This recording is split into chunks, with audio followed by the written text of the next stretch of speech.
to our panel. Are these on? Yes, these are on. Are these on? These are on. Hello, Star City Games. Really? Are you ready to play Magic? I said, are you ready to play Magic? Well, we're actually not playing any Magic. It's a panel, so like registration for side events. You're such a liar. Right. No. I'm helping them out. So thank you for everyone for joining us. Our first panel today is going to be YouTube 101. How dare you interrupt our banter? With Wedge and the Professor. These two. Hi. Wedge, do you know anything about YouTubing? It's too early for this. Are you on the right panel? I just don't want you to embarrass yourself. Unsubscribed. YouTube already did that for you. Ooh. That's actually true. That's actually true. I've actually been unsubscribed from your channel before. Double check that you're actually subscribed, Yeah. because YouTube likes to unsubscribe Yeah, people they just unsub against people. their will. I've been What a unsubscribed time. from you twice. Yeah, no, Yeah. I know. It's trying to tell me that your content's bad, but I just don't listen. I think Jeremy wants to talk. Hi. I'm sorry, Jeremy. Oh. Hello. Hi. You make content. I do, on occasion. Awesome. All right, so today we're going to talk a little bit about YouTube and how to get into creating Magic content for YouTube.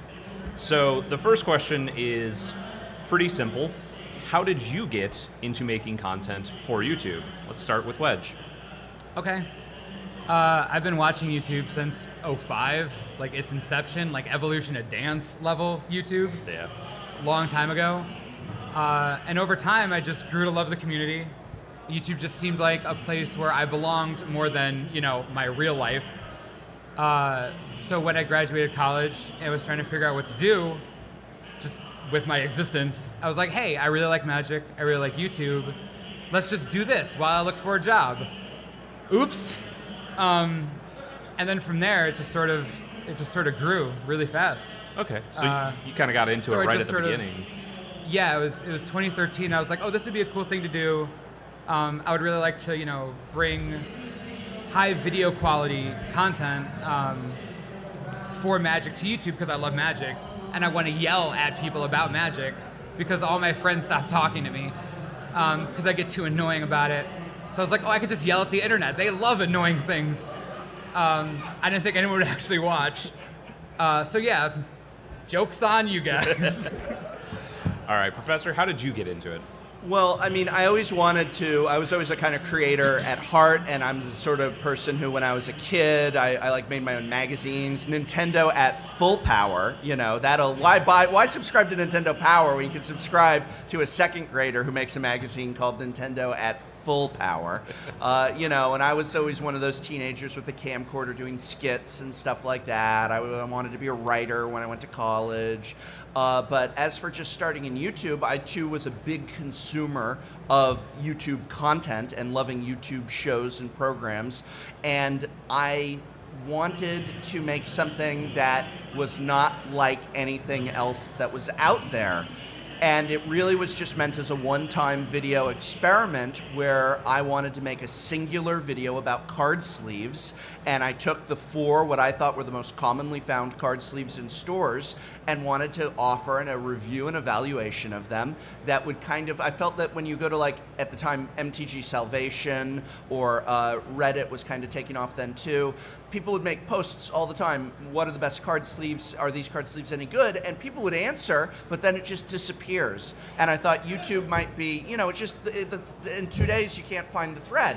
And I thought YouTube might be a better place for a sense of permanence.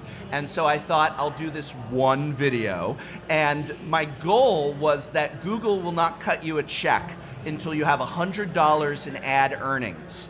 And so I thought, I want to make $100 on YouTube because that's a booster box. And I wanted to go I thought I'm going to make this card sleeve video and it's going to get like $1 a month, or $5 or something. I just wanted to get $100 together. And at that point, I would go into my game store and say, Mike, 1 booster box on Google. Like that I would have a free booster box this was just, the idea of that was exciting. I knew you only cared about money. I know. And little did I know there were so many ways to sell out and shill. I mean, if only I knew then what I knew now about selling out. But no, and so I made the one video, and then people were like, hey, can you do this for deck boxes? Yeah, I can. Hey, can you do this for playmats? Playmats, it's a playmat. Well, actually, no, there's a few things. Okay, I'll do one for playmats. And then the next thing I knew, I was trying to cover all the accessories, and then people were like, well, what about a fat pack? Should I get that, or some intro packs? And I was like, oh, well, actually, I have things to say about that too. And next thing I knew, I was covering the whole spectrum. I was doing 2 videos a week, and I was making enough money at it that it was starting to be comparable to my job. And I was like, wait a sec, what's happening here? And I was fortunate enough to be able to leave my job and do this full time. And it's just been an incredible journey. I often think I must have been hit by a car and died, and this is what heaven is. But, you know, but then I sit down. But then I sit down in the bathtub. Yeah, that checks out. All right.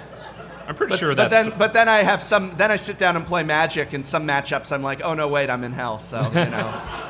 I'm pretty sure that story just advocates that we should pay teachers more, right? Yeah, I just want to say how sad it is that it was far more lucrative for a professor of English to make videos about a children's card game on YouTube, and more fulfilling, and despite all the YouTube comments, despite the worst and the most negative, I feel better about myself at the end of the day doing this than I did coming home from dealing with students and their arguments on why they don't think that their essay should have failed and stuff like that. All right, so getting back to YouTube.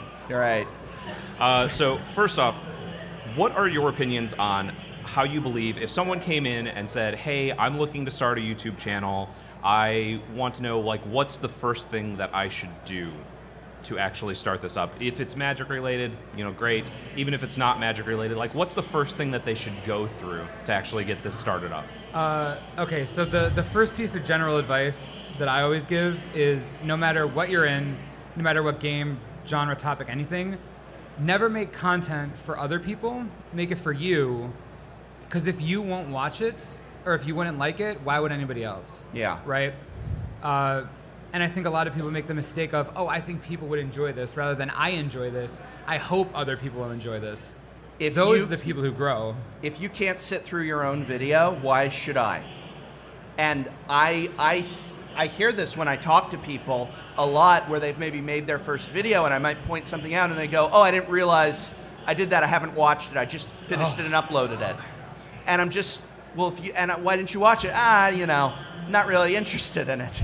I'd be bored watching my own video, and well, what do you think the audience is going to be? Find anyone with 1 million subscribers who says that. Yeah. You won't. Not a single person. They obsess over it, even at 1 million. They watch and they rewatch and they rewatch and they re-edit. It's like the best part about YouTube, and it's kind of always been like this, is it's a place for you to express how you feel and say what you think and be creative in your own way, and like-minded people will find you. Right. It's not about trying to appeal to a group, it's trying to get people to come to you.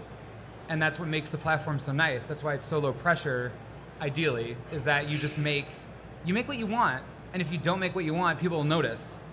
If you strive for, and this is regardless of topic, from magic to makeup to cooking, if you strive to present yourself on the screen, then that is what will attract people, because it's called YouTube, and the person is a huge element of it. And I know this is true for Wedge and true for a lot of other creators. I have people who say, I stopped playing Magic, but I still watch your videos.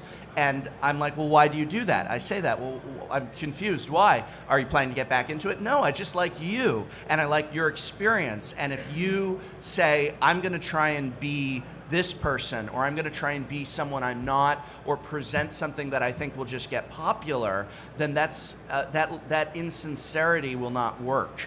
And you need to make it electric. You need to make it scintillating. You need to make it yourself on the screen, and it's that factor that really attracts people, I think, is putting yourself up there. Okay, so first off, like, content is king, is basically what it is. Making sure that Do it for you. Whatever you do, do it for you. Yes, make Yeah. sure your content Yeah. is good. Second of all, sound is king. Yeah, That's what I was going to say. Sound is when, like the when we most get to important thing. when we get to the technical stuff, yeah, like Right. what would you say? Okay, wait, do you want to do that now? Yeah, like that was my Okay, next going. sound quality is more important than Sound. video quality.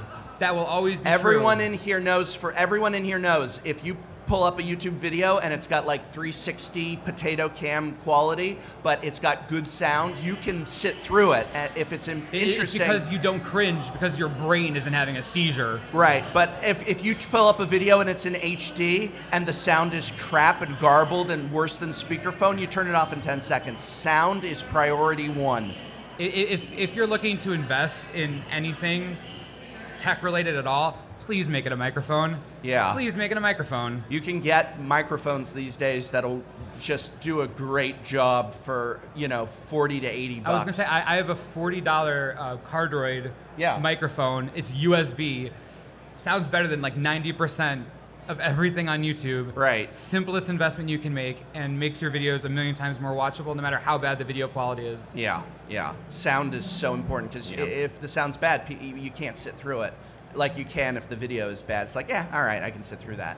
And obviously, there's tons of information out there on what types of microphones you should get and all that. Yeah, So I just mean, do like your that's research changing on that every stuff. day too. If Like you want every to day beer- it gets better. There's Yeah. such a drive for the technology that every day it's like, whoa, you can now get this level of microphone on Amazon or whatever for this price. Yeah, so Fantastic. obviously it changes with the type of content you make, but if you want to talk about the tech, we'd be here all day. Yeah.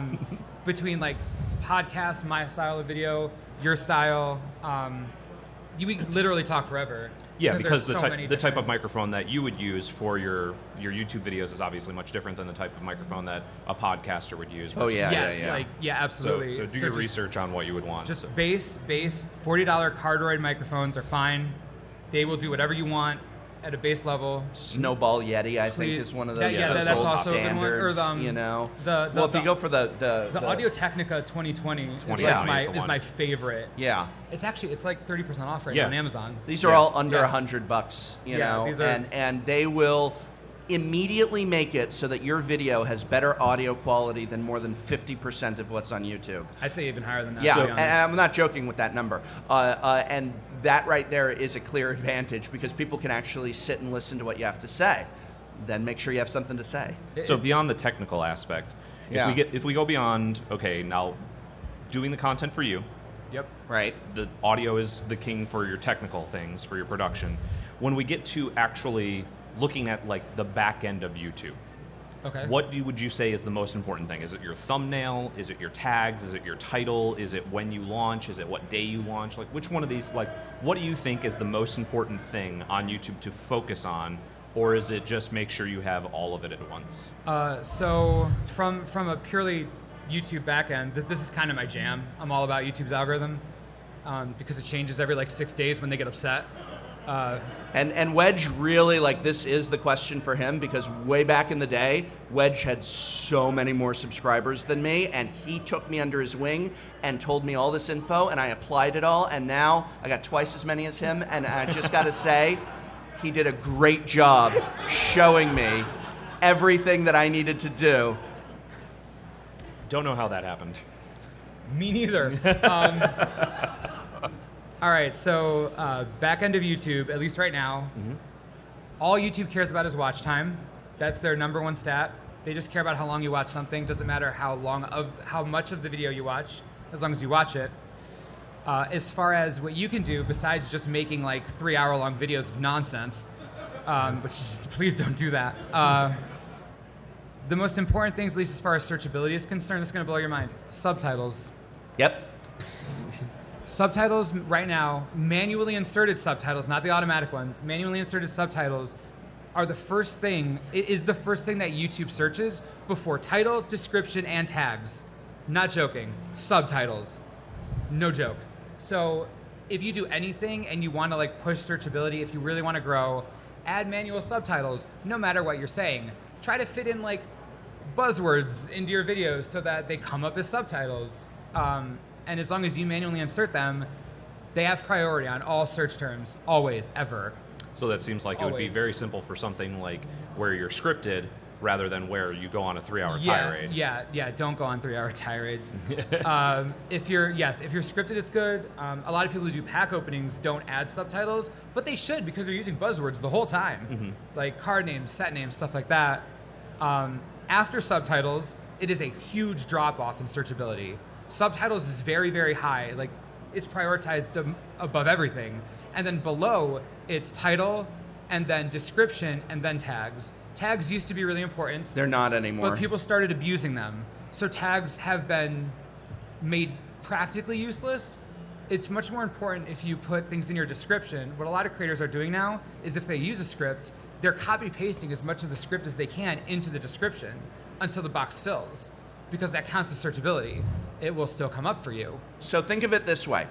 There's a computer program, not a person, that is trying to figure out what your video is about. And it wants to know what your video is about. Now, it can't really watch and comprehend it, but what it can do is it can look for all the text that you give it. And so it's going to, where is the most text that it can get is actually from those subtitles, because those subtitles are everything you're saying. It can't listen to you, but it could read those subtitles and start to see words like Magic the Gathering, best value, this is a secret trick you'll love, and it's been programmed to look for certain things that'll say, oh, this is a video, who I want to push it to, who I want to suggest it to, which is where most of your views are going to come from. Then after that, of course, it'll look at the title, the description starting with the top. Tags, I've even heard a lot of people feel that tags are being ignored completely because people, since tags are hidden to the viewer, people would just be like Kardashian, you know, rocks, I don't know, name a rock star, rock star. A lot of inappropriate words. Right, that too. Well, that actually they look at so that if you happen to put inappropriate words in terms of like, if you tag your video, terrorist training video, then YouTube's like, oh good, I know not to show this to anyone. Prawn, XXX 420 right, blaze right. it. How to rock, right, yeah. I speak the lingo. Right. You know, but I'm hip. I would actually say also on all of this is if you're going to be serious, don't look to abuse the system for a quick thing, because that's all you're going to get. Maybe you're going to say, oh, I'm going to like, you know, put in words in the description and in the title and in the subtitles that have nothing to do with the video, but that have to do with like, you know, what's trending right now or what might get someone to fall for a clickbaity thing. You might get one video. Like you see a lot of these creators and they do a clickbait video and it works one time. And not even that well. It doesn't get them any subs. It just gets them the clicks. And if somebody clicks on your video and turns it off, that hurts you. That YouTube says, oh, the people thought they wanted it, but they don't. Yeah, that says a lot to the computer program, which is why you want to avoid clickbait. But even if you manage to get people to click on it and watch for a little bit, if it was disingenuous, if it was not there, you're not going to get anywhere. What you want to do is figure out how to actually, you know, like put something there that people are going to click and watch to the end. And so it has to do with the content. If you can't produce the content then what, you're going to trick people? Like, you're not going to get anywhere with that. It's like, imagine you're cheating in a language class. So you're in a Spanish class or a French class or a Japanese class, and you're cheating. Were you and in the my teacher's Spanish giving class? you, yeah, and the teacher's giving you an A, and you're like, I'm getting an A in Spanish. Can you speak Spanish? No. Well, where are you gonna go with that? What are you gonna get a job that says fluent Spanish speaker needed? And then what are you gonna do? You can only go so far, is what I'm saying. And that there's so many YouTubers trying to find the trick. Here's the trick: put Kardashian in the description, and it's like that is only gonna get you a little burst one time. TLDR, there is no trick. Yeah. There's no trick. Hard work, long There's just hours. not. I was up till 2 a.m. My video that went live today, I was up till 2 a.m. in my hotel room finishing that so that it could get out today. You know, it's a lot of hard work and long hours once you start doing it. Mine was already ready. Yeah, well, I don't have, I actually edit my own videos and don't. I don't take No response from Wedge. I don't take all that sellout money and hire an editor. I take all that sellout money and get a steak. And then edit my own videos and enjoy that steak. I've been thinking about steak all day. Yeah. It's killing me. So this is something that you kind of brought up during your last rambling Rant. Yeah. So really all one we of the do. things is, Yeah. do people need unique content? I know that Magic is kind of a niche. Magic itself is a niche area of gaming, which is also just kind of a subsection of YouTube, obviously. But do people need to go into this and think, oh, I want to do product reviews, but the professor's already doing that, so I shouldn't do that. I That's should a do mistake. something Okay, else. yeah, that you want to do huge product trap. reviews, do product reviews. You Huge want to trap. you want to talk limited. You want to do deck text, you want to do news and spoilers. Do what you want to do. Don't think someone's already doing this, I can't do it. Don't think to yourself, but simultaneously don't think to yourself, look at how popular, like limited resources is. I'm just going to do that and Who? be that popular, See, well, I know you don't play Magic anymore, but it's a really good resource for people who do. It's limited though in what it can, But anyway, so there's a difference between saying I love Magic the Gathering accessories. I love Magic the Gathering products. I want to talk about them. I want to make videos about them, but the professor's already doing it, so I won't. That's a mistake. But what's also, do it, and I wish I saw more of that. I actually really wish there were more people doing that sort of thing. I think that'd be good for everyone. But what you don't want to do is say, that looks, he's like the #1 YouTuber right now. I should just do that because that might make me, I'm just going to try and copy him for the sake of copying him. If you see the distinction between the two. It definitely goes back to doing what you want, but it's such a trap. If you see someone doing something, like there was you don't have to avoid covering topics other people cover. Just be yourself, because that makes it your own automatically. Like that's the goal, right? You want to put your personality out there. That's how channels grow. Yeah. So make whatever you want. Just put yourself into it. If you try to be a carbon copy of somebody, that's obviously not going to work. No. Unless you're doing literally everything better than them somehow, and you've like cloned them. I don't know. No. It's not possible. Yeah, It's not possible. yeah. So make whatever you want. And we But are add we are yourself. niche in Magic to begin with, and so it's like, don't tell me there's not room for another, video on Modern or another channel that talks Limited or Commander. Don't tell me we have too much Commander content, because we don't have enough. Go look at how many videos there are for StarCraft and Hearthstone and other games.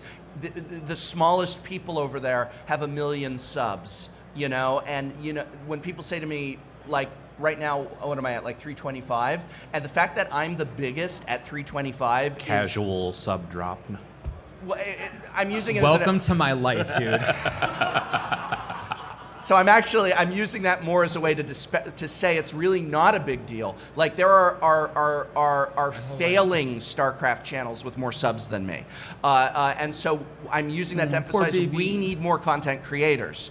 We need more people to make content that ignites the passion of players and prospective players, because everybody benefits. Because if you make a video on YouTube tomorrow, brand new, and it takes off and it becomes the top of all the social media and everyone's passing it around, there are people coming to watch and consume that Magic content. They get excited about Magic, and then they get excited about Magic content, and when they're done with your video, maybe they'll watch one of mine. And I'm serious. That's great. Right. Our videos are 10 minutes long. People want stuff on for a couple hours. I can't make hours of content today. Well, yeah, right. No, that's, oh god. So it's all about, there's a hunger for content now in Magic. There's an incredible hunger for content. Do what you love, talk about what you love, and make sure your sound's good. What I was going to say is, even 5 years ago when we started, because we started like a month apart from each other. Yeah, that's funny. Even when we started, I think the biggest channel had like 16,000 subscribers at the time. Yeah. So since then, if you look at the numbers now, there are more than a handful of channels above that. Magic has always been an old media game, right? Because the player base is older than average, right? I would say. I would say it's generally older than average. I mean, you're older than average. What are you, like 150? Yeah, you're. Anyway. Speak up. Anyway, so younger and younger players are getting into Magic, which means they're looking at new media. They're looking at Twitch. They're looking at YouTube. And if there was ever like a golden time, a golden age to make Magic content on YouTube, it'd be right now. These kids are all coming in, and they're looking at YouTube. They're not looking at websites as much. They're not looking at articles. They're used to video content. There's a reason that the Magic Pro Tour is no longer on ESPN2. It is now on Twitch. Exactly. Like young kids, they watch videos. They don't read articles. They just don't. And they're aging with that. So they're on YouTube. They're on Twitch. This is a great time to start. And there is so little Magic content out there comparative to how big the game is. It's criminal. It's ridiculous. So there's always I love dispelling the notion that YouTube is competition. It's not, ever, at all. We try to get creators to make more content all the time. Because if there's another creator who starts making stuff consistently and they make good content, that's someone for us to collab with and talk to. And to, get other people excited. Yes, and that will bring people, it gateways them into other channels, it gateways them into the Magic community in general. Mm-hmm. Like, we need more of that. If you look at all the channels there are on YouTube right now for Magic, for Commander or Modern or Standard or whatever at all, it's so limited, it's mind-blowing. Right. It's, for how big Commander is, and there are start listing Commander MTG YouTube channels on your hand, and include, and this is no knock at the ones with like 1,000 subs, that's great, but like even including them, you have only a handful, and so many of them don't keep making content because it's a hard gig.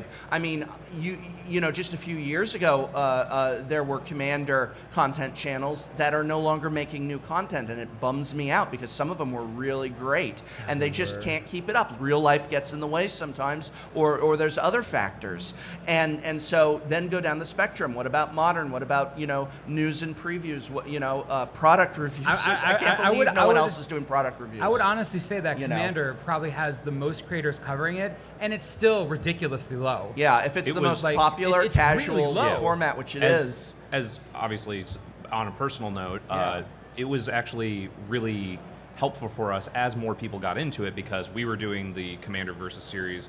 We've been doing it for almost 4 years now, I think, at this point. And back then, almost no one was doing live Magic Commander gameplay. But as more people were getting into it, now we have game nights, now we have MTG Mudsta, now we have all these other content creators that are making this, and digital or on, and it's really nice because we can go to them and say, hey, how about you make some decks for us, and we'll make decks for you for your next video. It shines a spotlight on the entire community. You have more people to talk to. Like for the longest time, especially in the beginning, it was us and like Magic Man Sam, I think, were the ones really doing it.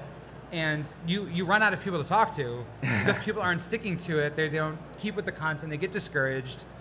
But it's a grind. Like if you love it, then you can easily succeed in the Magic community on YouTube. There's so much space. Yeah, and also it is very much a, hey, do you know this person? Yeah, I've probably talked to them because of the fact that it's such a small. The community is so small. Like it's just crazy.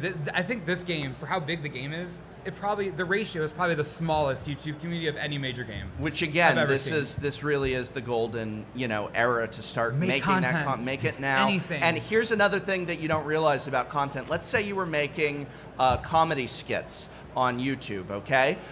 People don't sit down and start typing to search for a comedy skit. Comedy skits come across everybody. I love comedy skits. You know how I find all my favorite comedy skit producers? Typing in Loading Ready Run? Yeah, right.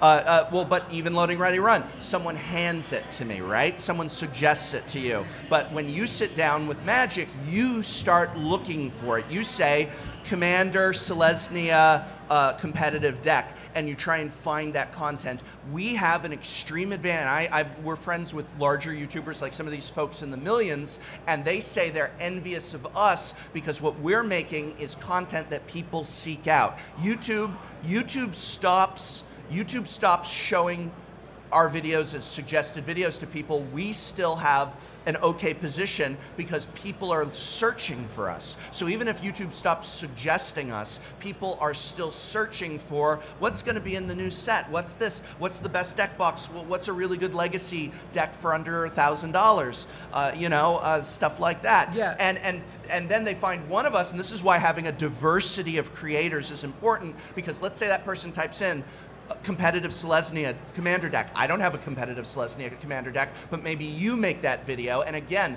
when they're done watching yours, then the algorithm's gonna be like, oh, you want Magic videos? Well, check out the Professor, check out Magic Man Sam, check out, whoever. And that's a great thing. Okay, that's why you making content, it's such a greedy thing. No, but it's true. Like, one of the big criticisms sometimes we get is like, oh, big creators want to keep out little creators. And it's like, are you crazy? It's to my benefit. It's to my benefit to have more of you making content. I will grow bigger the more of you make content. Please this is me being total, this is my Slytherin here, where it's like, excellent. This is black mana, this is black color pie, being about helping others. I always argue black can be about helping others. This is my black color pie being like, the more people I can help succeed on YouTube, the bigger I will grow. Let me help you out there. You want to? Let's talk about how do we get those. I wanted to talk to you about making those thumbnambs more effective. Speaking of helping other people out, yes. Let's get to questions from the audience. Okay, let's do it. Wow, good gateway. Yeah, we have questions that were submitted by people through our website beforehand. And if you have any questions at all, you can head over to our directors here, and they will get them on to some note cards and place them up here. But we have some questions here from people who were submitted beforehand.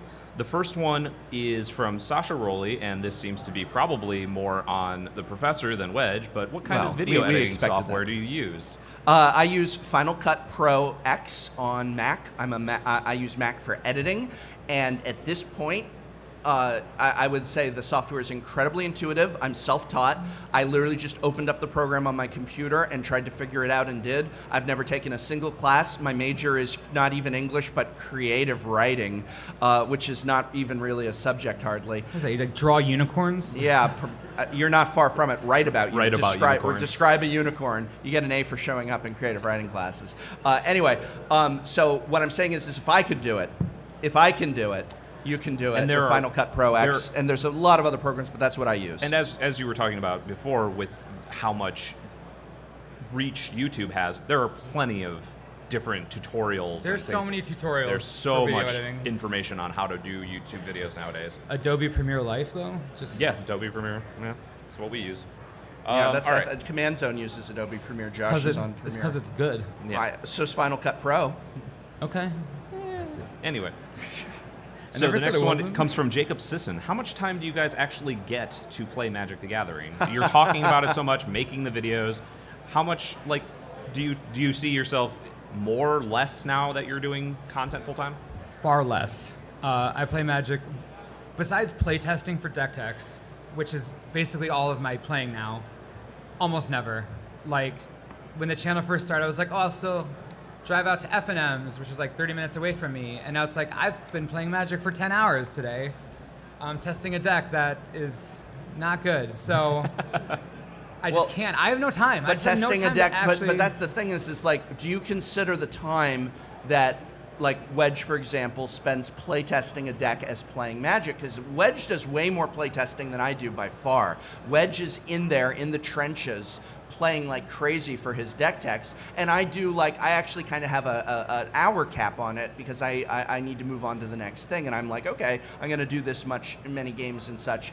I do like to joke, I can't play Magic anymore because I'm too busy making videos about playing Magic, but it's kind of true. The truth is that there's two types of play now: work play and play. I mean, we're going to go from here to spell slinging to play Magic with all of you, but do you consider that playing Magic? I do. It's not the same, though, as like when I used to just roll down to Friday Night Magic and jam some games, which I still do, but I do less of. But I also do consider playing Magic my job, and I've made it a larger priority recently where I'm like, okay, we got to get the gang over for, Commander tonight because I need to play Commander. We gotta get folks over for this to play because I gotta play. I gotta make it down to my LGS to play. because it's part of my job now. And I'd say right now I'm playing more Magic than I have in the last 4 years. Awesome. And if we're talking just pure hours, then yeah, that's basically what I do with most of my life is play Magic. Awesome. So this one comes from one of our altruists, actually, Rebecca Peach Douglas. Oh, I cool. love her. Yep. She's wonderful. So making videos and content isn't easy. It requires an immense amount of passion, knowledge, and application. How Yes. long, on a weekly average, do you spend just on video editing? And in contrast, how long do you spend weekly on research? I have to do math. Can you go first? Okay, I'll go first. So it's going to vary. I mean, if I'm doing a deck tech, that's a different amount of a ratio than, say, a product review, which is a different ratio than, say, a vlog. But I make 3 videos a week, and I'm working 6 to 7 days a week, and I can say very comfortably, on average, I spend about 2 days per video. Now, sometimes a video will be 1 day, and another one will be 3 days, but on average, it's equaling out to about, it takes me 2 days of really solid early morning to late night work to get these videos out there. And yeah, there's some beautiful ones that I do a lot faster, and then there's some other killer ones that take twice as long. I've had videos where I've been working on it for 4 days. It takes a lot of time. There's also time where it's indirect. So for example, something like a product review, I'm testing those products for 5, 6, 7 weeks before I review it. Usually, there's a few rare exceptions, but I do weeks of testing, over a month usually of testing on that product. I'm taking notes during that time. And so how do you quantify that? If I'm doing Tolarian Tutor, that is involved with 2 other people that I work with, and I'm like, I do a Skype session with our professional consultant, Emma Handy of Star City Games, and we talk for 2 to 3 hours on the subject, and then we have a record of that we sit down and transcribe with our script editor and try and work it into how to turn that into a lesson. That is hours and hours of work. But yeah, I'd say on average, it's about 2 days for one of my videos. So I do 0 video editing because I hire someone to do it full time because I work, I don't know, I want to say like 80-ish hours a week, mostly on research and deck testing. For the average deck tech that I do, it's between 6 and 10 hours each deck at any given time. Sometimes more for budget decks that I'm trying to make sure are good. I try not to release, and by say I try, I make sure I never release a deck that cannot go 2 and 2, even if it's budget, that cannot go 2 and 2. I've scrapped so many decks that can't get there consistently. Are you talking about like in a league? What? Yeah. That can't go like X2 or whatever. Yeah. And so that's what I spend most of my time doing, and that adds up because that's what I do every day. Like at any given moment, I already have at home on Magic Online the next like 11 decks we're working on right now. I have friends who help, but the vast majority is me taking notes. Like we have a Google Doc open with just all of these play notes that we have, and that's what I spend most of my days doing. It's like 8-ish hours on average, more when it's something really intense. Like I did Budget Legacy Reanimator, which Budget Legacy was like $300. So that's pretty dang cheap, right? I had to like tune the mana and the ratios of that for like 4 weeks before it could like 3-2. One of the things It takes a long time. Yeah, one of the things with Wedge in particular that I don't think he gets enough credit for is the fact that he's done that much research into the decks. And a lot of people will say, hey, look, it's a $100 legacy budget deck, but it's not a deck, it's just something they threw together and maybe played once if you're lucky. And I'm not trying to disparage on anyone, but I'm saying that what Wedge does behind the scenes, which I happen to know, having been friends with him all these years and talking with him just casually behind the scenes, the amount of testing and research that he does specifically on his deck techs is astonishing. And when he publishes a $300 budget legacy deck, that deck is serious in terms of what he put into it. And a lot of people kind of, it gets lost in the lot of like, hey, here's a fun little $200 legacy deck you can take down and, maybe you do all right with it, versus he really, does that level of work. And I think it's hidden work. People don't see that a lot of the times with content creation. Cool. So the next one I think is pretty important for consumers of content. This is something that's come up quite a bit recently with things like YouTube changing the way that their back end works, changing how people get monetized and things like that.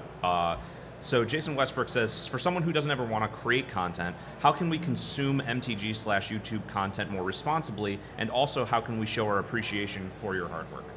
Okay, free ways, which are always the best ways. Watch whole videos. Watch the entire thing. Watch time is what matters. Watch time. You can put a playlist on of your favorite creator, and even if you just AFK and let that play, you are doing wonders for them. And we're not allowed to say this in a video, but we can say it here. YouTube honestly, frowns on that. We get like demonetized. Yeah. Just put a playlist on. Just watch entire videos. You will help a creator more than liking, more than commenting, which also you should do that. Any activity is good. Watch the video. Time. Watch Pick it to the video. end. Turn on a playlist and go to bed. Yep. Just leave it. Just leave it. No, Just leave it. Honestly, because it's going to give. Not joking. Yeah. Because not only the way it works, at least just for watch time, is in addition to the passive ad revenue that you're going to give creators, that watch time boost, YouTube, it's a 1-to-1. Like YouTube's like, oh, that watch time increased, we're going to push it. That's just, there's nothing else there. They're like, oh, this person watched this entire playlist. We got to push that playlist to 2,000 people. Like, that is the most, that is the easiest way to help creators just watch videos. Like, it's such a simple concept, right? You don't think about it. But watch YouTube, the whole video. Watch the whole video, just everything. If you watch from the beginning to the end, you have no idea how massively that helps. If you're really interested in supporting creators, and I put out for example, a deck tech today, and a lot of people who are like, oh, I love you, I'm a big supporter of you, and they'll click on the video, hit pause, copy and paste the deck list, and that's fine, but geez, hit mute on the video and play and let it go through while you then look at the list. I know that a lot of people consume deck lists that way, and that's fair. It's like, oh, I don't need to hear your 8-minute explanation. I just take a look and I go, oh, cool, Dark Ritual into Icequake turn 1, awesome. And it's like, yay, popper. But watch the video through to the end is number 1, and I'd add number 2, share with friends and people as much as you can, especially if they're not somebody that you know already watches. You're down at your local game store, say, have you checked out these videos? You should. If your game store has a Facebook group, post the video. It's like, like Wedge does that Legacy deck tech. Say, hey, Legacy night coming up. Check this out. People who don't normally play Legacy, maybe they're not playing Legacy because they think it's $3,000. They're right, but Wedge's deck is $300. And I know Legacy groups at game stores have trouble getting games to fire. So if you're encouraging people who maybe they're willing to spend $300 on a budget Legacy deck, they'll come into your local game store with that deck, and now Legacy events are more likely to fire. Everybody wins. But yeah, like posting videos to share them, hitting retweet, posting it yourself is big. Following on Twitter and retweeting whenever a video goes live. You're my favorite person ever. I'll buy you an edible arrangements. That is Hit so that huge. retweet button, baby. Hit retweet, So oh my God. We have one from the audience. Yes. How did you find out about the subtitles being a priority as such? I couldn't hear the question because of that. I need to make sure we're not being spied on. You did? I still couldn't hear the question. How did you find out about subtitles being... Okay. I know somebody at YouTube.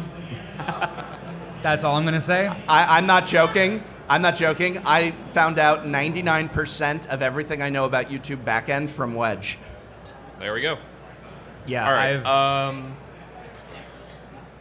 And he knows what he's talking about because he is the number 2 biggest MTG YouTuber.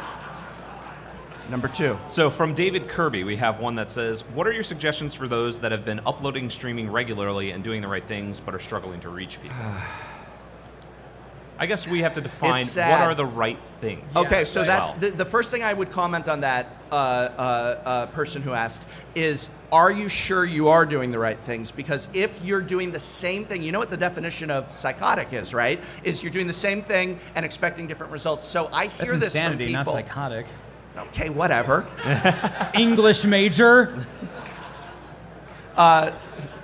Adjunct community college, failed English major. Well, this sort of leads into a similar question that several people have. What are your tips for this? So what I'd say is if you've been doing it for a long time, consistently, and you're going to start by saying I'm doing the right things, question that. You must examine I'm sure there's some poor person out there that is somehow just on the bad end of lady luck, but probably you aren't doing the right things. And if you are so complacent in what you're doing, I mean, I still feel I'm doing the wrong things.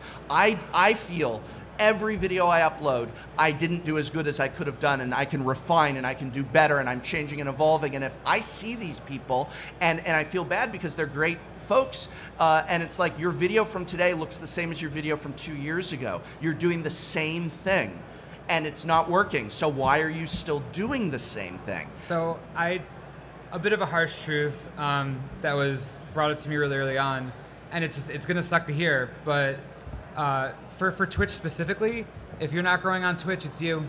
Like, Twitch is harsh. It just is. You know, people want to watch on demand what they want to watch. If they look at what you're doing and they don't like it, they're gonna leave. There's no algorithm there. It's survival of the fittest.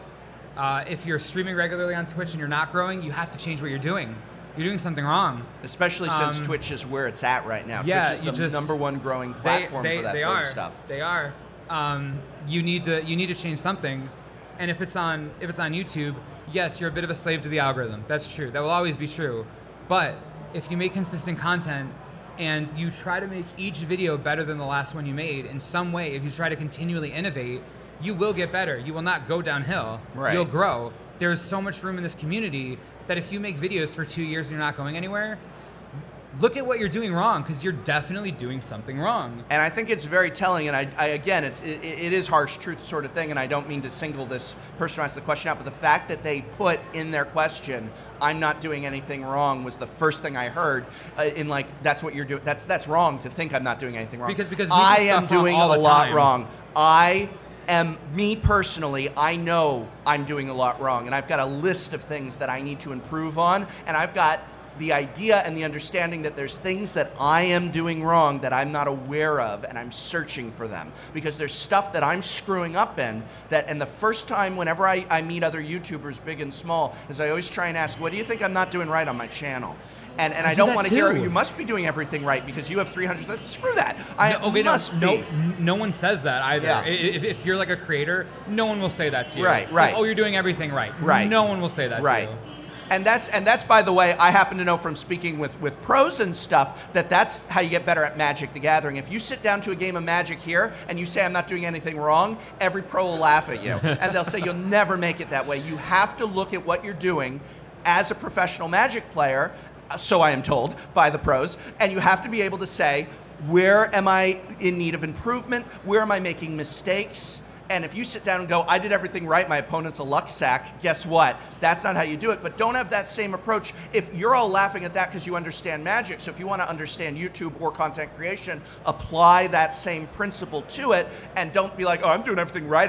It's just, gatekeepers like Wedge and the Professor. If only I was retweeted by the Professor once, then my channel would be big. Man, I've got people that I did an entire video highlighting. Like, go back a few years. I highlight people frequently on my entire videos, just saying, go watch this person. There's people I highlighted, and they're still at 8,000 subs. And it's like, I did a video telling every one of my subscribers to go watch this person, and it didn't work. Your content will keep people there, even if we push people to you. If your content isn't good, it'll actually do more harm to you than good. Right. Like, I don't think a lot of people get that. Yeah. So the last question that I want to go... So, do you have something? I just want to say, don't think that the problem is that bigger people, nobody big, I came out of nowhere. I did not get my break. Man, Magic the Gathering, Wizards of the Coast, Wizards of the Coast did not even give me a preview card 2 years into my channel. By the time they didn't even talk to me. By the time Wizards of the Coast was talking to me, I already didn't need them. I turned down my preview card for Core because I'm out here with all of you, and I don't have time. They're like, I don't care. I said, give it to someone else. It looks like a cool card this time, so actually give it to someone else, and that's great. But the thing is that when people have this mentality, I hear this a lot, is like, oh, the only reason he's big is Wizards gives him preview cards. That's not true. The only reason he's big is bigger people retweet him. No one did that for me when I was small. Don't think that that's what your obstacle is. When you look at a hand of Magic, Magic, your opening hand and you're deciding whether or not to mulligan, you ask yourself, if I didn't draw another card, what could I do with these cards? That's one question you ask yourself. And if the answer is I could do nothing, then you're in trouble, you need to mulligan. Well, when you're making content, ask yourself, if no big YouTuber ever retweeted me, if no big community member ever promoted me, where would I go with this? And the answer better be far. And if the answer is I can't make it unless some guy with 1 million subs makes a video about me, that can't be the solution. That's not how you get anywhere. Also, just for the record, a lot of new creators, I think, put way too much focus on sub numbers, especially in the beginning. Yeah. This goes back to the make content for you, and that let it be a creative outlet for what you enjoy. If you spend so much time worrying about metrics, like obviously you want to do all the right things, and everyone wants to grow, and it's a great feeling. But if you spend all your time worrying about growth, it will hurt your content. It will. Eventually, it will like seep into what you make. You'll change based on what you think will be better, and eventually you won't even be able to recognize what you're doing anymore. Like that's happened to creators before, and absolutely. they've left. The last thing that I want to get to, and this is kind of goes a little bit into that mentality. Yeah. Into the mentality of I'm doing this for other things. So David Watkeys from Online asked, you both have dealt with a great deal of hate in comment sections in YouTube. What advice do you have for dealing with the vitriol that YouTube can entail? All right, so there is a lot. As you grow, there's a lot more. I'm going to be as honest as I possibly can. You can't just have a force field around you. That's not humanity. Like that's not human. You just can't do it. There are comments that will get to you. They hurt a lot sometimes. The best I can tell you is remember that these people don't actually hate you. They're not mad at you. They're mad at themselves, or they're mad at a circumstance in their life, and this is their outlet. This is their way to deal with their angst, their frustration, how upset they are. They have no power over something. They're just mad, and you are who they're taking it out on, because to them, to those angry people, you might as well not be a human. You're a video screen. Like you're on the monitor. And trying to remember that helps a little bit, but honestly, just time. Like, time helps. Like, I can only be told to die of cancer so many times before it's like, okay. I mean, it's like, but it gets to a point where it does become a little bit more like white noise. But I don't think there's a secret trick. I think it'll it's always important. still hurt. It'll always hurt. Yeah. I always say, my saying is I always say, don't read the comments, but of course you will read the comments. All of them. Yeah. All of them, I do. And don't let them get into you, but of course they will get into you. And so it's a terrible part of this game, by which I don't mean magic, I mean of content creation, the content creation game. But you know, white noise happens a little bit. I want to say one thing. Yeah. If you succeed, tell me how, because I don't know. Yeah. Because we went out to breakfast and I said, I posted my video today and I'm all, oh, look at this, what someone just said. I can't, you know? Yeah, like this is something that you're always going to deal with.